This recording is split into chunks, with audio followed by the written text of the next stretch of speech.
Please release me, let me go.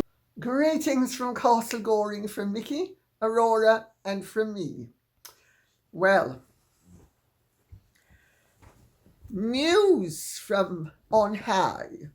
So, without further ado, I am going to plunge in without actually starting off today by answering questions, but by providing some information which I have been given and some of which I took notes upon, and then I will get into the questions. Because, there's been this fuss recently about Meghan wanting to constantly hug Prince William, and that Prince William might have been worried that she was trying to seduce him. Well, evidently, he wasn't worried that she was trying to seduce him. He was worried that she was trying to establish a rapport that did not exist naturally, and that she was going to effectively breach the barrier and therefore gain ascendancy. He picked up that it was a manipulative device. And also, I am told, he by then thought she was such an operator, and he thought she was such an opportunist, that he was worried that she could somehow, he just sensed that she would somehow try to manipulate things in such a way that it could damage his relationship with his brother. That was evidently his initial concern. He basically understood she was invasive and he didn't want to be invaded. I gather that as time evolved, he began to worry that if he responded or allowed her to breach the barrier, so to speak, she could flip it, because by then he evidently had her number well and truly discerned. And he thought, no, I'm going to keep her at arm's length, because he was worried that she could flip things. And he didn't, there were many possibilities. He's bright, and so is Catherine. And they figured out that there were a wealth of possibilities, each of which would be injurious to their well-being, to his relationship with Harry. And as it became apparent that she was going to end up as his sister-in-law, that it would be injurious to his relationship with her. By keeping her at arm's length, he was effectively preventing her from infecting him with whatever it was she was carrying. Let's put it that way. Could he have been worried that she was going to accuse him? Evidently, yes. Could he have been worried that she was going to spin things? Yes. But evidently, the primary thing was an atavistic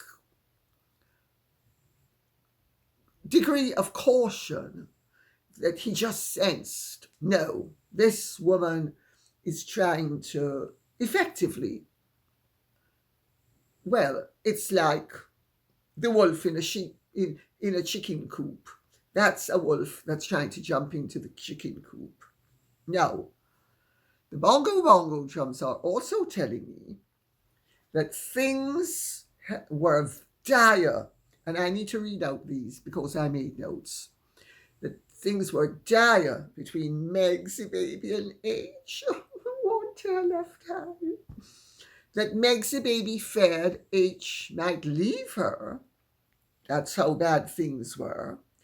And that she has used their recent troubles to reel him back in with some serious love bombing and on the floor performances of vulnerability.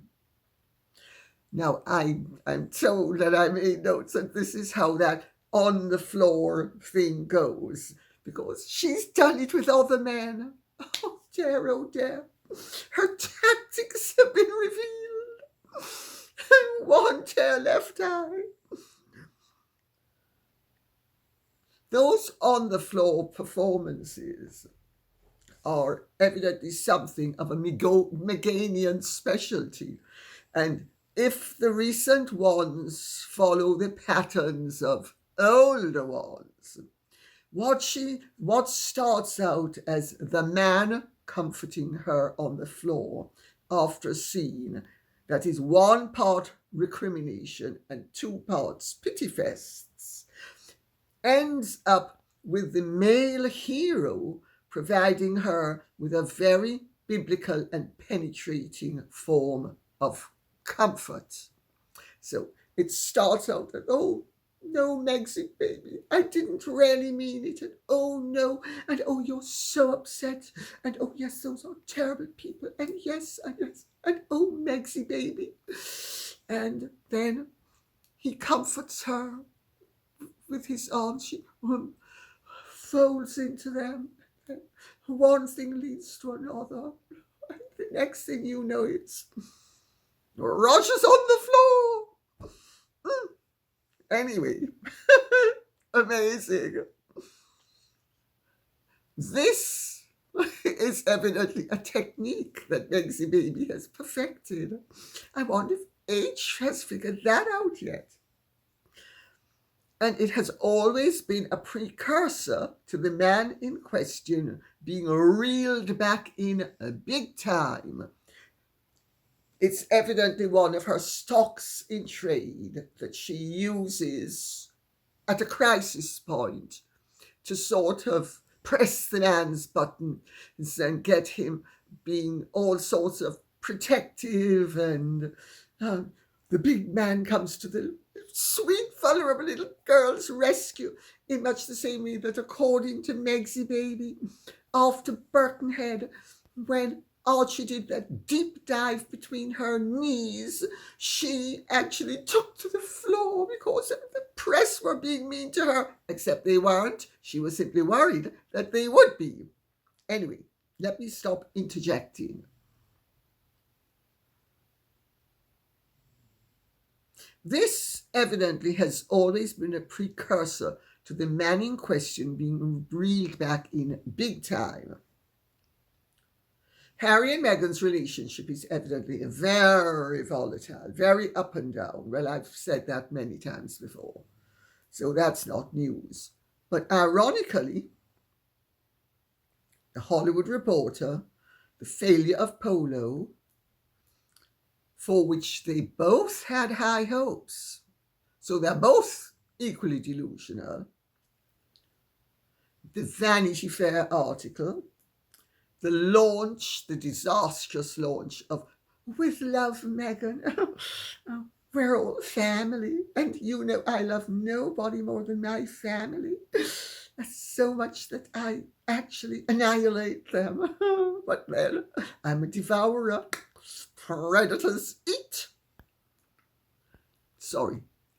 And the financial devastation of the News Group newspaper settlement, which has put Harry evidently over £10 million out of pocket. Oh, 2 tears left eye.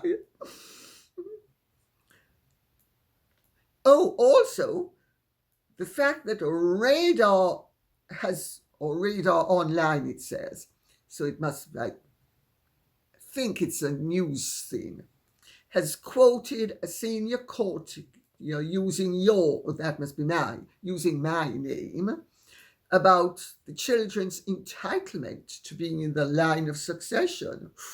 Well, that's definitely a hot potato. I mean, it obviously is a precursor for many a scene on the floor. Oh, H, how could they be so mean to me? You know, I've always wanted to give you babies. Yes, even before I met you. Nice, legitimate babies who would be in the line of succession. 3 tears left I.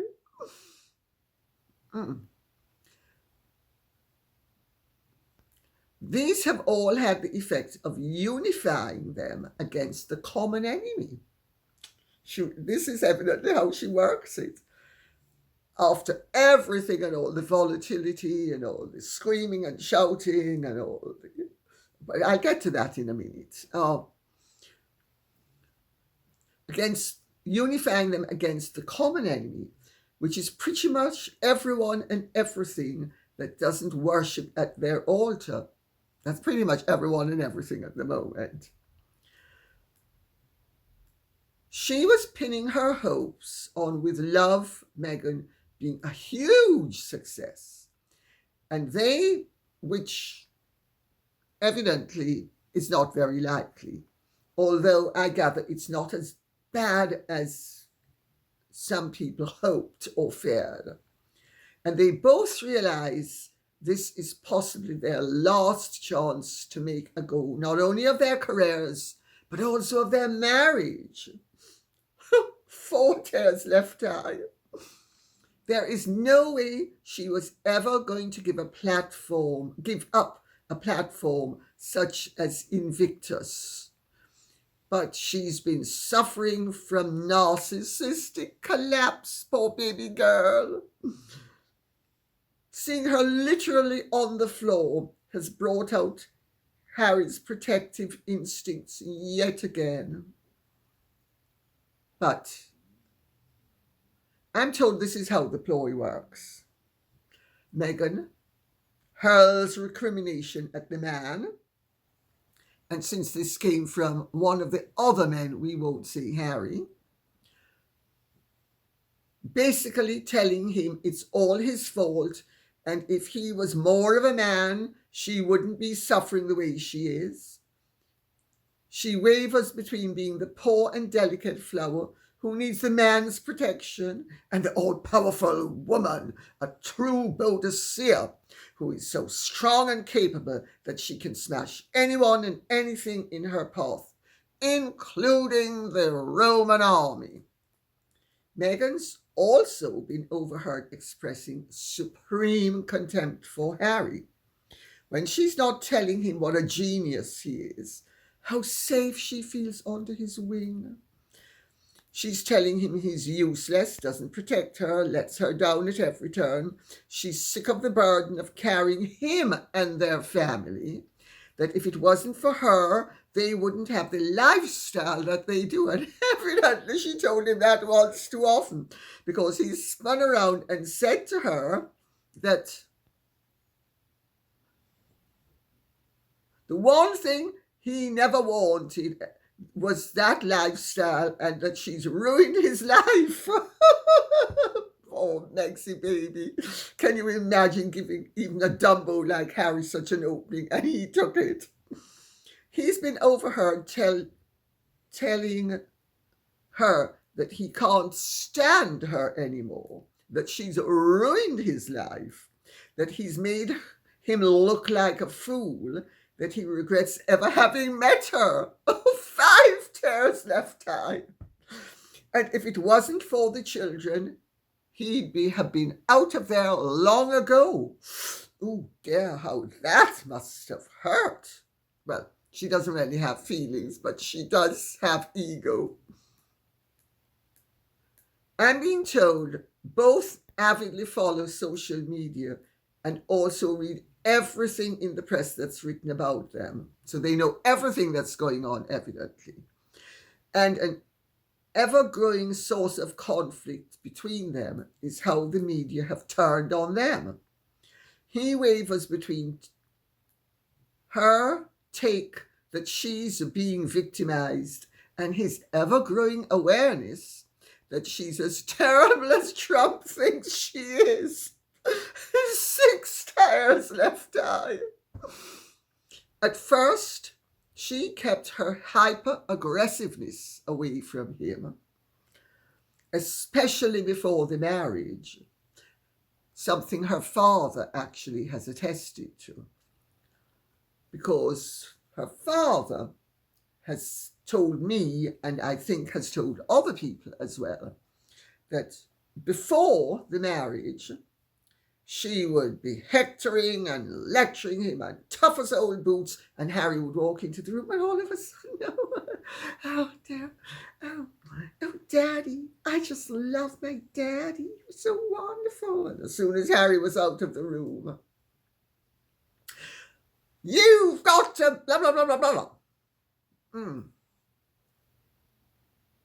But it seems the old games that poor Meg's baby has been playing have become much less effective than they used to be.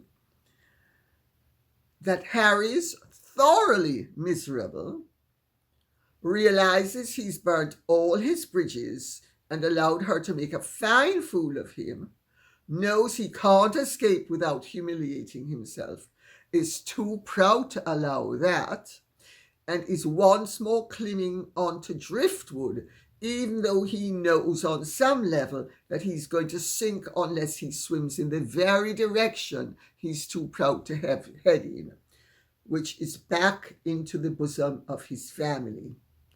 Oh dear, oh dear. And the family doesn't want him. Unless he is totally divested of her, there is no possibility back. 7 tears left eye.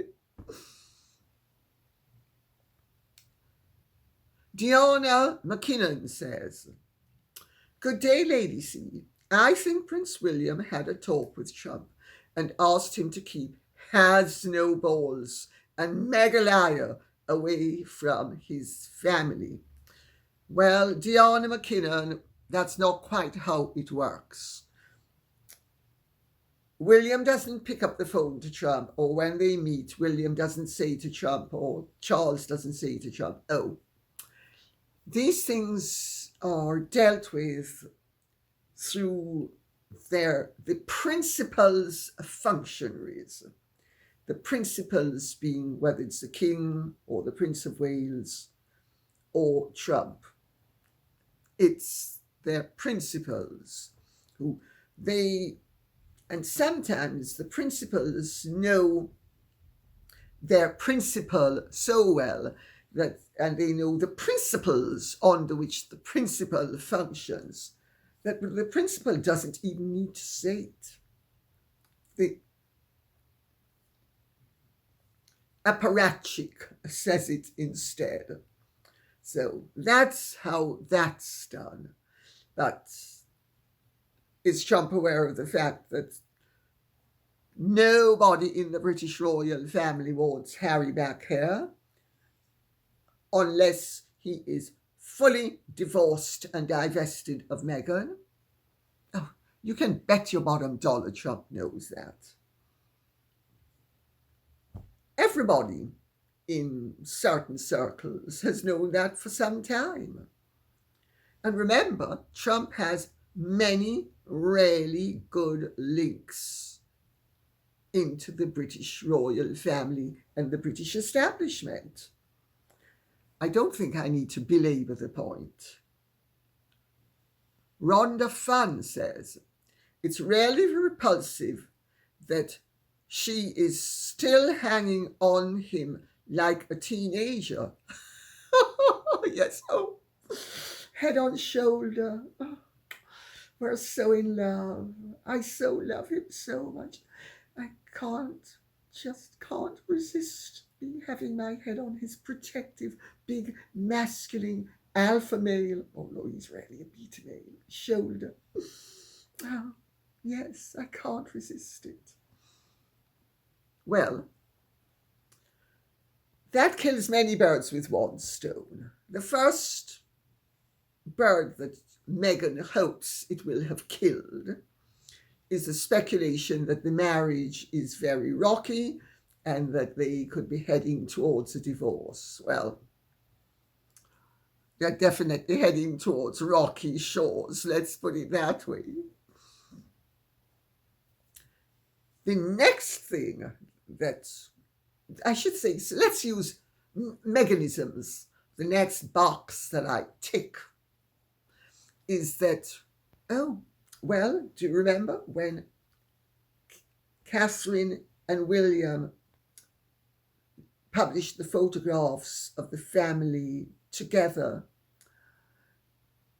during her cancer battle?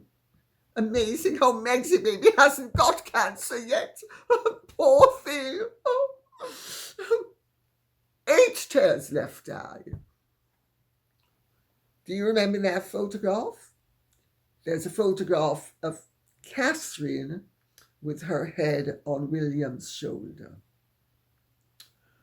That was an intimate family occasion answering a particular set of circumstances, all of which were of national importance, some of which are of national importance as a result of Meghan having stated at the opening of Soho House in Holland that the marriage was the Wales marriage at the time, the Cambridge marriage, was not like hers and Harry's. Oh no, because William had outside interests that kept on changing.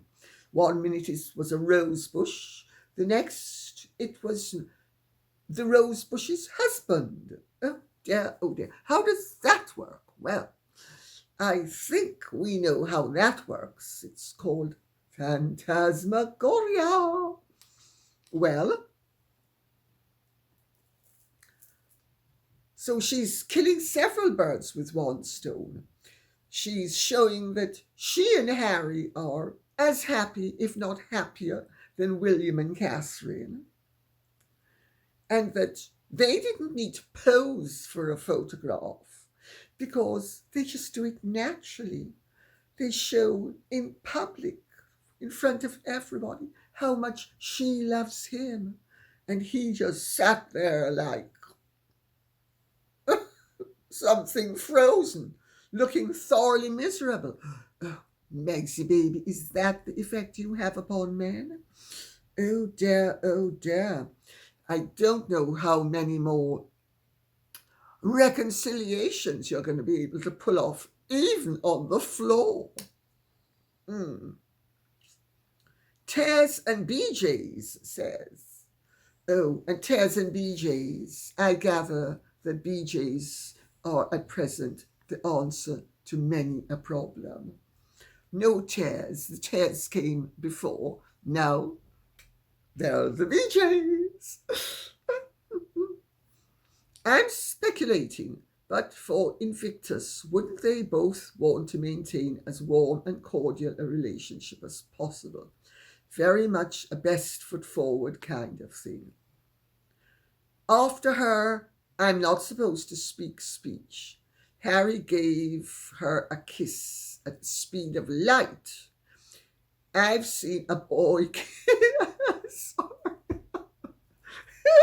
sorry. I'd start over.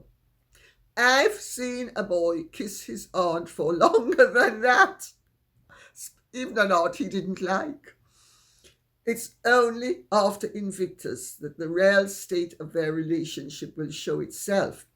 Based on that kiss, I'm as convinced as ever they remain separated and live apart. Well, they spend a lot of time apart, but officially they live together. And as long as they officially live together, Harry is arrivederci, baby. No welcoming back in England. No, no, no.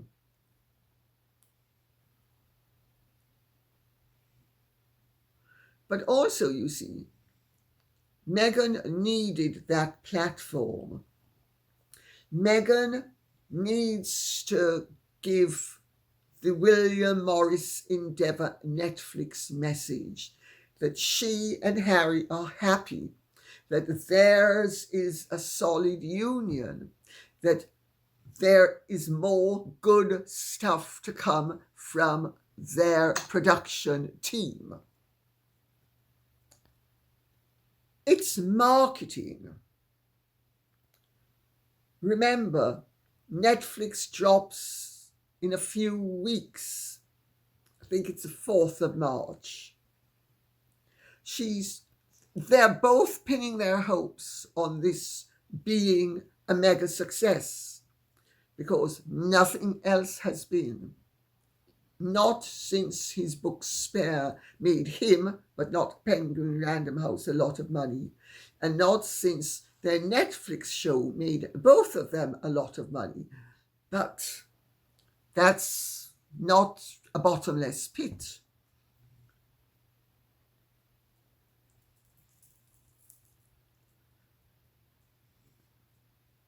Evidently, both Harry and Meghan are pretty confident that no matter how unpopular they become, they're not going to be displaced by Invictus. But the word on the ground in Canada at the moment is that they are tremendously unpopular, that nobody wants them. The veterans and the veterans' families are really fed up with the fact that the Invictus Games, which the veterans and the veterans' family incidentally pay to attend, they don't get to go free. They don't get a $5,000 a day suite, presidential suite, in a hotel the way Harry and Meghan do. They don't get flown on a private jet. They don't get dress allowances. They get none of that. They don't have their expenses paid for.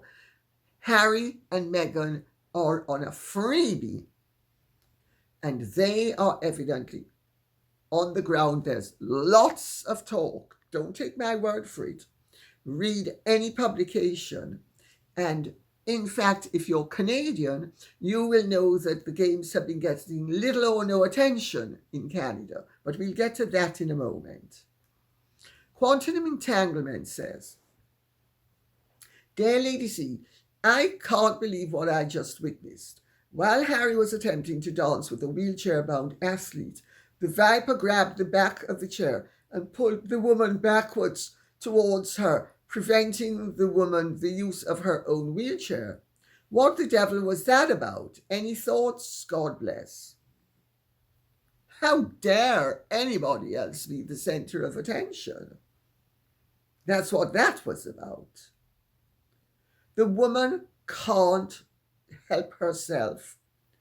If you haven't figured it out yet, she is not only a piece of work, but a piece of work that is not in touch with reality. But we're going to get to that in a minute, because Tuto says, Good day, Lady C. Meghan looks like she was high as a kite.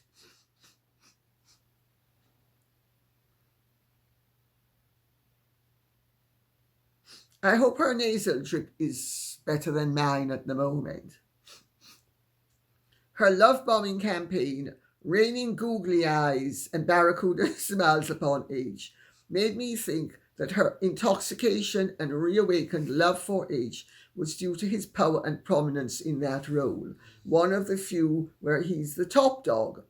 I would imagine that most days she views him as the court jester, juggling his balls in the courtyard. Well, it's quite standard in relationships with people of Meghan's disposition.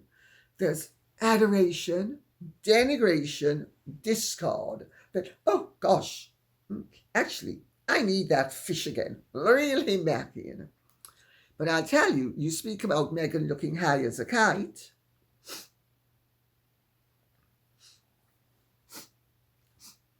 Aside from the post-nasal drip, have you noticed that Meghan has the calves of an alcoholic woman? It is a classic of alcoholism in females that their calf muscles just disappear. I saw it with my mother. I saw it with another friend of mine whose name I won't mention because her daughter is still alive. She died of an esophageal hemorrhage in 1992, leaving a 12-year-old daughter. She was from one of the Irish brewing families. And I've seen it with other women. One of the dead giveaways. No, I'm not saying Meghan is an alcoholic, because she might well not be. But she certainly has the calves, or lack of calves, of an alcoholic woman. Donna Relaxing says, Tyler Perry can write off the use of his jets on his taxes for contributing to a charity. Meghan is never going to get rid of any of her friends whose income starts with the letter B, which of course means billionaire. Well spotted. And yes, according to what everybody's saying, Tyler Perry lent his jet, and Tyler Perry is going to fly them to his island in the Bahamas so that they can get away from Harry's children. Oh, Megsy baby, don't you have any maternal feelings for those two sweet children that, according to your speech, were your husband's children? Why did you need to say that? Oh, I don't know. Your anxieties just somehow always manage to pop out. Lynn's YouTube says, I think the royal family is breathing a sigh of relief that Harry might be getting sucked back in with Meghan. They don't want him back in the UK until he completely comes to his senses and apologises openly for all that's happened. Well, I don't think anybody's expecting him to apologise openly for anything that has happened. But I also think you're absolutely right. My information is they are perfectly happy for Harry to be sucked in and out, blown in, blown out, doesn't matter, as long as he isn't here threatening them. That's what happens when you give up on someone. Anne H. says, here in Toronto, nobody covered the dreadful duo's antics in British Columbia.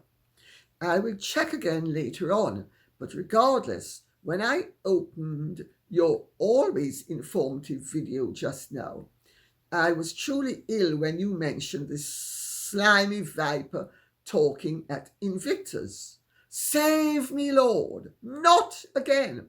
Who in the world has allowed this to happen? Harry? I am speechless with anger, Lady C. What is going on in the background that has not put a stop to this disgusting display all over again? Thank you from Toronto, Canada. Well, what's going on behind the scenes? First of all, nobody's going to put a stop to it because half the seats needed to be sold and the whole thing was being very sluggish, and they were they, the organizers, were functioning on the basis of any publicity is better than no publicity. This is a mantra that many people who have not suffered at the hands of bad publicity the way I have actually think. They think, well, any publicity is better than no publicity. Actually not.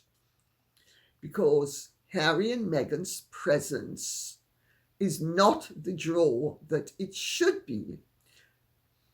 The Warrior Games in the United States of America, which is the original, because remember, Invictus was a knockoff from the charity of the Duke and Duchess of Cambridge and Prince Harry. I think it was called their foundation, and they and the government all knocked heads together. I mean, it's there in black and white originally. This was not Harry's original idea. Harry didn't found the games. Of course, even Invictus is now running with the fiction that Harry founded the games, but he didn't. He didn't. And the sooner they understand that either they should separate reality from fiction and go with the primary purpose of the Invictus Games, which is the veterans. The sooner they come to that realization, the better. Because Harry and Meghan's presence may be getting them a lot of attention, but they're getting Harry and Meghan a lot of attention, much of it negative. It doesn't behoove the games of anything. And these have been complaints that people are making on the ground, including top insiders in Invictus. I'm going to read out something that somebody said. And while we remain committed to supporting the veterans and their families, there is growing frustration over how Harry and Meghan have dominated the narrative. Public sentiment, especially among veterans, reflects this frustration. Most do not respect how they continuously insert themselves into the spotlight. Unlike them, veterans and their families do not see themselves as victims. Their woke agenda dies with the veterans. Also, I'm told, the veterans are outraged that Harry is in a $5,000 per diem suite with that frowsy cow that he's married to. Everything paid for them, while the veterans have to pay for everything.